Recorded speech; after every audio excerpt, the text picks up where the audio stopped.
जो पूर्व पर्यायर जो कथाटी मुझे छाड़ी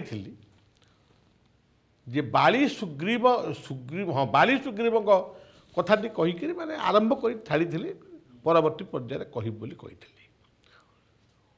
ये ओडिशार कवि सम्राट उपेन्द्र भंजकर मत सहित सबू कथा मिसई सुझे आम कहवा निज मत भी उपस्थापना करवा किसी असुविधा नहीं जदि गोटे गोटे सुना को जदि विभिन्न बणिया माने ताको विभिन्न अलंकार कर आम गोटे नुआ अलंकार पुणी करवा असुविधा कौन अच्छी तार सुनार मूल्य आहरी बढ़ ना जो मैंने बढ़ई से क्या पचारिकी बढ़ई जो धरतु वाल्मीकि कहले तापर जो मैंने कहले से कौन वाल्मीकि को पचारिकी देखीदे से आम जब गोटे भल कथा को मूल्यांकन करने आम गोटे टिके कौन कथा को टिके कौन करवा आटा को आपण मैंने ग्रहण करेंगे जदि ग्रहण योग्य हो ग्रहण करेंगे तो वर्तमान कौन होची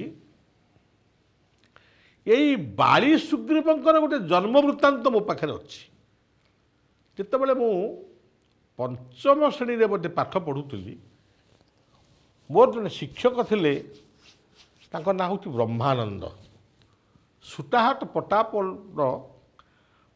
आमर घर निकटर आम जो घरे रोलु से घर निकट अल्प दूर गोटे गांधी विद्यापीठ एवं अच्छी से गांधी विद्यापीठर जे प्रधान शिक्षक से अनेक समय एमती रामायण गप महाभारत गप कहती मु प्रथम से शुणी परवर्ती पर्यायर से कथा को अन्य मान भी शुणी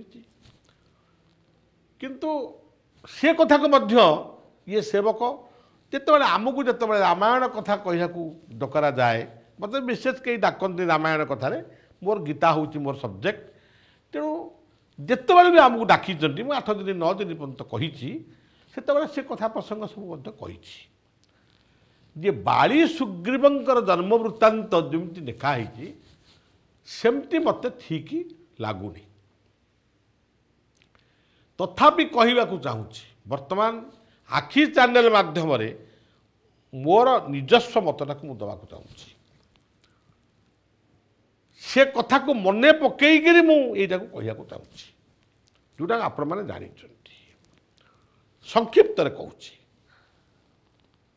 गौतम ऋषिंकर अनुपस्थिति गौतम स्त्री होती अहल्या गौतम ऋषिंकर अनुपस्थिति अहल्या सहित देवता माने संपर्क स्थापन करी यही दुईटी संतान गर्भ भीतर जन्म होते देवता मान तो आकाश रे अच्छा सी केमी कौन अहल्या सहित संबंध रखिले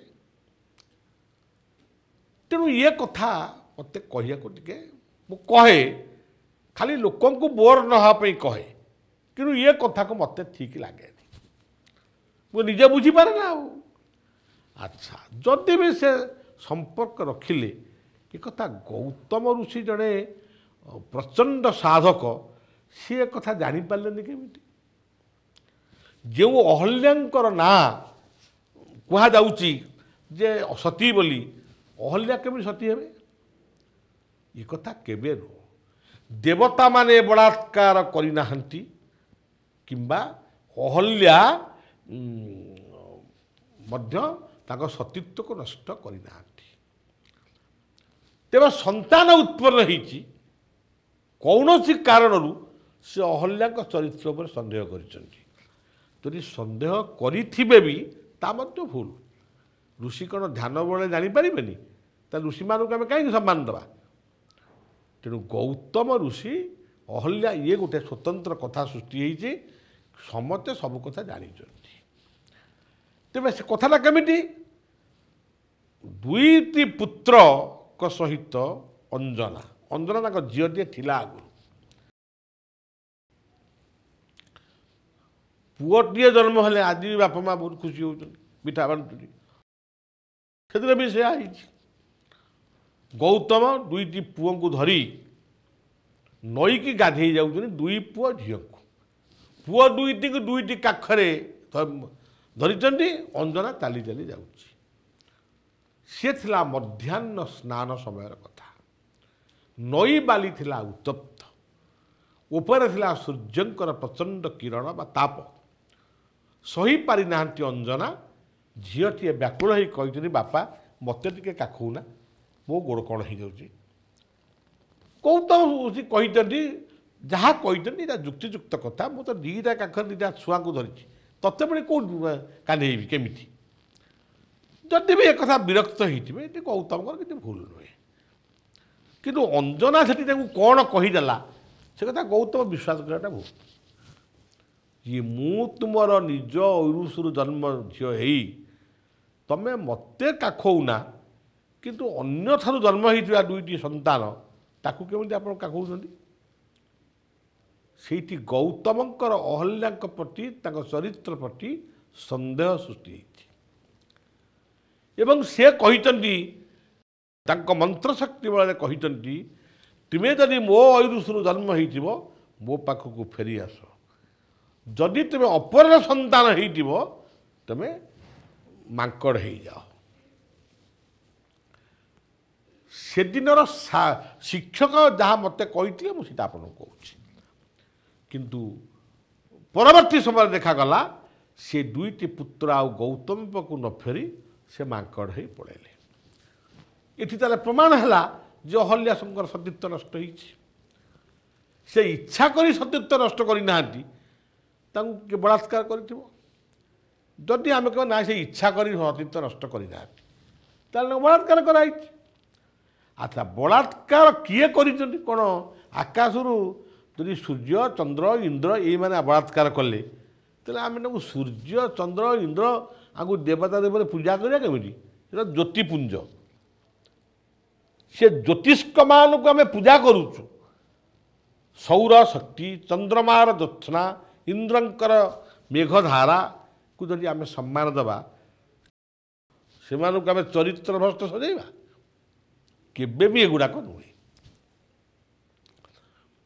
ତେବେ ଗୌତମ ଋଷିଙ୍କର ଅନୁପସ୍ଥିତି ଅନେକ ଦିନ ହେବା ପରେ ହୁଏତ ନାରୀ ମନରେ ଗୋଟେ ବିକାର ସୃଷ୍ଟି ହେଇପାରିଥାଏ। ତା ସତ ହେଇପାରେ, ମିଛ ହେଇପାରେ। ସେ କାହାକୁ ଦେହଦାନ କରିଥିବେ ତାଙ୍କର ପ୍ରବୃତ୍ତିକୁ ଶାନ୍ତ କରିବା ପାଇଁ, କିନ୍ତୁ ଏଭଳି ବେଶ୍ୟାବୃତ୍ତି ସେ କରିନଥିବେ। ଆଚ୍ଛା, ଅଞ୍ଜନା ହୁଏତ ଟିକେ ବଡ଼ ହେଇଯାଇଛନ୍ତି। ସେଇ ଭାଇମାନଙ୍କୁ ଗୌତମ ଗେହ୍ଲା କରିବାର ଦେଖି ହୁଏତ ଟିକେ ଈର୍ଷାନ୍ୱିତ ହେଇଥିବେ। ତେଣୁ ଗୋଟେ ମା ନାଁରେ ଗୋଟେ କ'ଣ କହିଦେବାକୁ ମଧ୍ୟ ସେ ପଛେଇ ନାହାନ୍ତି। ବାପାଙ୍କର ମନଟାକୁ ଖରାପ କରିଛନ୍ତି। କିନ୍ତୁ ପ୍ରକୃତରେ ଇଏ ସବଜେକ୍ଟକୁ ଆମେ ଆଉ ଆଲୋଚନା ସ୍ତରକୁ ଆମେ ଆଣିବା ନାହିଁ। ଆକୁ ମୁଁ ବି ଜାଣିଛି, ଆପଣମାନେ ବି ଜାଣିଛନ୍ତି। ଆମେ ତାକୁ ପଢ଼ିବା, ସେମିତି କହିବା। ଆମେ ଯେତେବେଳେ ହିନ୍ଦୁ ପରିବାରରେ ଜନ୍ମ ହେଇଛେ, ଆମେ ଆମ କଥାକୁ ତ ସମ୍ମାନ ଦେବା। କିନ୍ତୁ ମୋଟାମୋଟି ବାଳି ସୁଗିରିବ। ଏବଂ ଯେଉଁ କଥା କୁହାଯାଏ, ଗୌତମ ଅହଲ୍ୟାଙ୍କୁ ଅଭିଶାପ ଦେଇ ପଥର କରିଦେଲେ। ଗୋଟେ ନାରୀକୁ କେବେ ବି କେହି ପଥର କରିପାରିବେ ନାହିଁ। ଗୌତମ ଆଉ ଅହଲ୍ୟାଙ୍କ ଭିତରେ ଗୋଟେ ବ୍ୟତିକ୍ରମ ଫାଟ ଦେଖାଯାଇଛି। ତାଙ୍କର ଦାମ୍ପତ୍ୟ ଜୀବନରେ ଗୋଟେ ଫାଟ ବା ସନ୍ଦେହର ଗାର, ଲକ୍ଷ୍ମଣ ଗାର ସୃଷ୍ଟି ହେଇଛି। ସେ ଅହଲ୍ୟାଙ୍କୁ ତ୍ୟାଗ କରିଛନ୍ତି। ଅହଲ୍ୟା ପଥର ଭଳି, ସେ ଭୁଲ କରନ୍ତୁ ବା ନ କରନ୍ତୁ, ସେ ପଥର ଭଳି ସହିଛନ୍ତି। ସେଇ ହେଉଛି ପଥର, ସେୟାକୁ କୁହାଯାଇଛି ଦିବ୍ୟଶିଳା।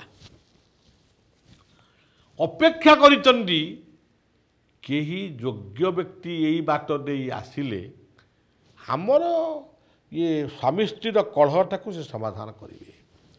ସେ କଳହକୁ ମୀମାଂସା କରିଛନ୍ତି ମର୍ଯ୍ୟାଦା ପୁରୁଷୋତ୍ତମ ରାମ। ତାମାନେ ଗୋଟେ ସ୍ୱାମୀ ସ୍ତ୍ରୀର ବ୍ୟତିକ୍ରମକୁ ସେ ପୁଣି କ୍ରମ କରିଛନ୍ତି। ତେଣୁ ସେ ମର୍ଯ୍ୟାଦା ପୁରୁଷ, ତେଣୁ ସେ ଆର୍ଯ୍ୟ ପୁରୁଷ। ଅହଲ୍ୟା ଉଦ୍ଧାରକୁ ଯିଏ ଯେତେ ପ୍ରକାର ଲେଖିଲେ ବି, ଉପେନ୍ଦ୍ର ମଧ୍ୟ ବି ଲେଖିଛନ୍ତି। କିନ୍ତୁ ସେ କଥାକୁ ଆମେ ରାମଚନ୍ଦ୍ରଙ୍କ ଯିବା ପଥରେ ପଥର ଭଳି ଗୌତମଙ୍କ ନିର୍ଯାତନାକୁ ସହି ପଡ଼ି ରହିଥିବା ଆଶ୍ରମ ବାହାରେ ଅନ୍ୟ ଏକ କୋଠରୀରେ ସେ ଅହଲ୍ୟାଙ୍କ ସହିତ ଗୌତମଙ୍କର ପୁଣି ପୁନର୍ମିଳନ ହେଇଛି। କୁହାଯାଏ ଏଇଠି ଆଉ ଟିକେ କହିବି, ଅହଲ୍ୟା କାଳେ ଅଞ୍ଜନାକୁ କହିଥିଲେ ଯେ ମୁଁ ତୁମକୁ ମନା କରିଥିଲି ବାପାଙ୍କ ଆଗରେ ମୋର ଏତାଦୃଶ କର୍ମକୁ ତେବେ କହିବ ନାହିଁ।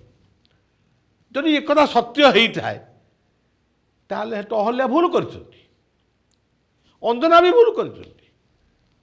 ଗୋଟେ ଝିଅ ଆଗରେ ଦୁଇ ଜଣ ବଳାତ୍କାରୀ ପୁରୁଷ ତା ମାଆକୁ ବଳାତ୍କାର କରିବେ, ଏଇଟା କେତେ ଦୂର ସମ୍ଭବ? ଏ ଦେବତାମାନେ କ'ଣ ଏତେ ଅଭଦ୍ର? ଆମେ ତାକୁ ଅଭଦ୍ର ସଜାଇବାକୁ ଯାଉଛେ? ଆମେ ରାମାୟଣ କଥା କହିବା ବୋଲି ଆମେ ଯାହା ମାନେ ତାହା କହିଯିବା? ସେ କଥା ମୋ ଦ୍ୱାରା ହେବନି, ହେଇନାହିଁ ନା ହେବନି। ମୋଟାମୋଟି କଥା ଇଏ ସବଜେକ୍ଟକୁ ଆମେ ଆଉ ଆଗକୁ ନେବା ନାହିଁ।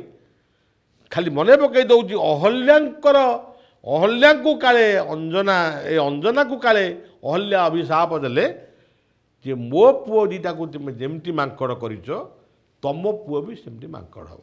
ଇଏ ସବଜେକ୍ଟ ବହୁ ପରବର୍ତ୍ତୀ ସମୟରେ ଯୋଡ଼ା ହେଇଛି। ମା କେବେ ତା ଝିଅକୁ ଏଭଳି ଅଭିଶାପ ଦେଇପାରେ ନା। ମା ହେଉଛି ଧୈର୍ଯ୍ୟର ପଥର, ସେ କେବେ ବି ତ ଦେଇପାରିବନି। ମୋଟାମୋଟି ଅଞ୍ଜନା ଇଏ ହନୁମାନ ହେଉଛନ୍ତି କେଶରୀ ନନ୍ଦନ। ଅଞ୍ଜନା ଯେତେବେଳେ ଧ୍ୟାନ ଆସନ ପ୍ରାଣାୟାମ ଇତ୍ୟାଦି କରି ଚାଲିଛନ୍ତି ସେହି ସମୟରେ ସେ ଜନ୍ମ ହୋଇଛନ୍ତି। ସେହି ସମୟରେ ତାଙ୍କର ଗର୍ଭୋଦୟ ହେଇଛି। ସେ କ'ଣ 24 ଘଣ୍ଟା ବସିକରି ଧ୍ୟାନ ଆସନ ପ୍ରାଣାୟାମ କରୁଥିଲେ? ତେଣୁ ସେ ହେଉଛନ୍ତି କେଶରୀ ରାଜାଙ୍କର ପୁତ୍ର, ହନୁମାନ କେଶରୀ ନନ୍ଦନ। ଅଞ୍ଜନା ହେଉଛନ୍ତି ପ୍ରାଣାୟାମ ଯୋଗୀ, ସେ ପ୍ରାଣାୟାମ ସାଧନା କରୁଛନ୍ତି, ଯୋଗ ସାଧନା କରିଛନ୍ତି। ତେଣୁ ସେଥିପାଇଁ ଆଉ ହନୁମାନ ଯେଉଁ ଜନ୍ମ ହେଇଛନ୍ତି ସେ ମର୍କଟ ନୁହନ୍ତି, ମର୍କଟାକୃତି ଶିବ ଶକ୍ତିର ଅନ୍ତର୍ଭୁକ୍ତା ହନୁମାନ। ସେ ଜଣେ ମଣିଷ ଅବତାର, ସେ ମର୍କଟ ଅବତାର ନୁହନ୍ତି। ହନୁମାନଙ୍କୁ ମର୍କଟ ସଜେଇଛୁ ଆମେ। ଯେଉଁ ଦିନଠାରୁ ହନୁମାନ ମୂର୍ତ୍ତି ସବୁଆଡ଼େ ଗଢ଼ା ହେଲା, ସବୁ ହନୁମାନଙ୍କ ଦେହରେ ଗୋଟେ ଲାଙ୍ଗୁଡ଼ ରହିଲା, ଆହୁରି ପ୍ରମାଣ ହେଇଗଲା ହନୁମାନ ଗୋଟେ ମର୍କଟ। କିନ୍ତୁ ପ୍ରକୃତରେ ହନୁମାନ ସେଭଳି ବ୍ୟକ୍ତି ନୁହନ୍ତି।